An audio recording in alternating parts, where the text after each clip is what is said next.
Demo terbesar di Israel, ratusan ribu orang banjiri jalan-jalan, Smotrich ancam tak bayar pekerja. אתה ראש הממשלה הכושל שהיה בתולדות ישראל.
Ratusan ribu orang turun ke jalan di Israel setelah lebih banyak tawanan ditemukan tewas di Gaza. Aksi mogok kerja yang diserukan oleh Serikat Buruh Israel telah menyebabkan bisnis dan layanan publik ditutup di seluruh negeri sebagai bentuk protes terhadap pemerintah. Ratusan ribu warga Israel membanjiri jalan-jalan di beberapa kota pada 1 September untuk menuntut pengembalian tahanan yang ditahan Hamas. Sekitar 500 ribu orang diperkirakan akan bergabung dalam protes pada hari Senin. Sepertinya ini adalah rangkaian protes terbesar yang pernah kita lihat sejak dimulainya serangan mengerikan di Gaza yang dimulai setelah 7 Oktober, kata Phyllis Bennis, seorang peneliti di Institute for Policy Studies dan penasihat internasional untuk Jewish Voice for Peace, pada hari Senin, menyebut demonstrasi tersebut sebagai masalah besar. Polisi Israel menembakkan granat kejut ke arah pengunjuk rasa pada Minggu malam. Media berbahasa Ibrani melaporkan bahwa lebih dari selusin orang ditahan dalam demonstrasi di Tel Aviv. Serikat Buruh Histadrut Israel menyerukan pemogokan umum pada tanggal 2 September sebagai protes terhadap keterlambatan pemerintah dalam mencapai kesepakatan pertukaran tahanan. Puluhan pengunjuk rasa memblokir jalan-jalan di Tel Aviv dan kota Rosh Pina di wilayah utara pada hari Senin pagi, menuntut agar pemerintah menyelesaikan kesepakatan untuk membebaskan tawanan yang ditahan oleh kelompok perlawanan Palestina di Gaza.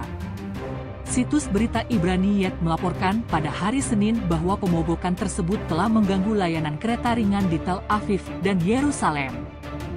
Pusat perbelanjaan utama di Israel semuanya telah ditutup. Begitu pula beberapa bank, kementerian pemerintah, dan perusahaan teknologi. Forum Bisnis Israel juga akan bergabung dalam aksi mogok tersebut. Jaksa penuntut umum Israel telah mengajukan petisi ke pengadilan perburuhan untuk memutuskan menentang pemogokan tersebut. Petisi tersebut meminta pengadilan untuk memutuskan bahwa mogok kerja yang diumumkan oleh Ketua Histadrut terhadap semua pegawai negeri bukanlah mogok kerja karena perselisihan perburuhan kolektif, dan, oleh karena itu, merupakan mogok kerja politik. Menteri Keuangan Israel Bezalel Smotrich mengatakan pada hari Senin bahwa pekerja yang mogok tidak akan dibayar.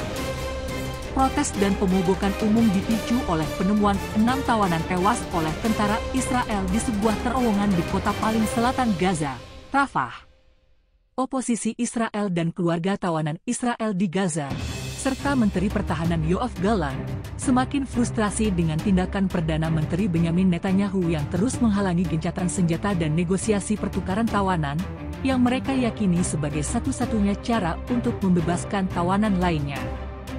Gallant menyerukan pada tanggal 1 September untuk segera membatalkan pemungutan suara yang dilakukan beberapa hari lalu oleh Kabinet Keamanan yang mendukung posisi Netanyahu untuk mempertahankan pasukan di sepanjang perbatasan Gaza, Mesir, yang merupakan salah satu hambatan utama untuk mencapai kesepakatan. Histadrut rencanakan mogok berlanjut ke hari Selasa. Israel mogok kerja, protes kepada Benyamin Netanyahu atas agar melakukan pertukaran tawanan di Gaza.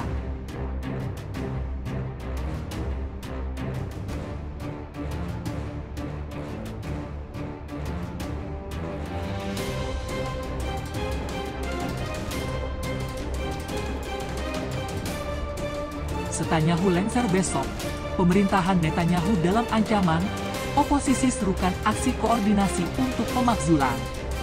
Tampak muak dengan pemerintahan Benyamin Netanyahu, Ketua Demokrat Yair Golan mengadakan pertemuan darurat bagi para pemimpin oposisi untuk membahas aksi pemakzulan PM Israel. Pengumuman tersebut dibagikan dalam bentuk rekaman video oleh Golan melalui akun X pribadinya pada Rabu, 28 September 2024, malam waktu setempat. Hari ini, saya menghubungi semua teman saya di pihak oposisi dengan seruan yang jelas, mari kita mulai jalan bersama, kata Golan, dikutip dari Anadolu Ajansi. Menurut Golan, kondisi Israel di bawah pemerintahan Netanyahu sangat memprihatinkan. Israel berada dalam keadaan darurat luar biasa dan sedang runtuh secara politik, keamanan, ekonomi, sosial, dan konstitusional, katanya. Dengan keadaan Israel sekarang, Golan menginginkan pemecatan Netanyahu segera. Semuanya berantakan di sekitar kita. Kita harus bekerja secara terkoordinasi, sistematis, dan konsisten, jelasnya. Tak hanya itu, Golan juga membahas terkait perundingan gencatan senjata yang hingga saat ini tidak ada kemajuan. Menurut Golan, apa yang dilakukan Netanyahu dalam berperang di Gaza tidak menghasilkan apapun. Justru semakin membuat ekonomi Israel semakin ambruk.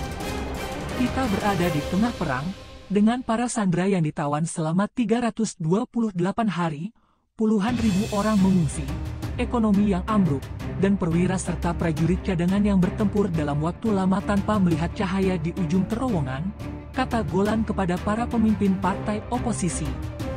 Selain itu, Golan juga mengaku muak dengan keputusan yang dibuat sepihak oleh Netanyahu. Hal tersebut membuat warga Israel tidak lagi menaruh kepercayaan kepada pemerintahan Netanyahu. Kurangnya kepercayaan publik terhadap pemerintah dan keputusan yang dibuat semata-mata berdasarkan pertimbangan politik memaksa kita semua untuk bangkit dan menghadapi tantangan, tegasnya.